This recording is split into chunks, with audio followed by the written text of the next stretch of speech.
open your browser and go to gemini.google.com. You can also use the Gemini mobile app if you're on your phone. Once it's open, click the plus button.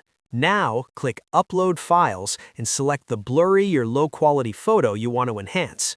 Now you need to type in the right prompt. There are two prompts you can use. The first one is for a subtle improvement. This keeps the original look of the photo, but fixes the lighting, shadows, and small details. The second prompt gives you a massive improvement. This one completely recreates the photo with much higher quality. Both prompts will be available in the video description below. After typing your prompt, hit Send. This will take around 20 to 30 seconds. Once it's done, your enhanced photo will appear right there. Keep in mind, Gemini is not a traditional upscaling tool. But if your photo is below 2K resolution, Gemini will output it at a much higher quality than the original. The aspect ratio will stay very close to the original photo as well.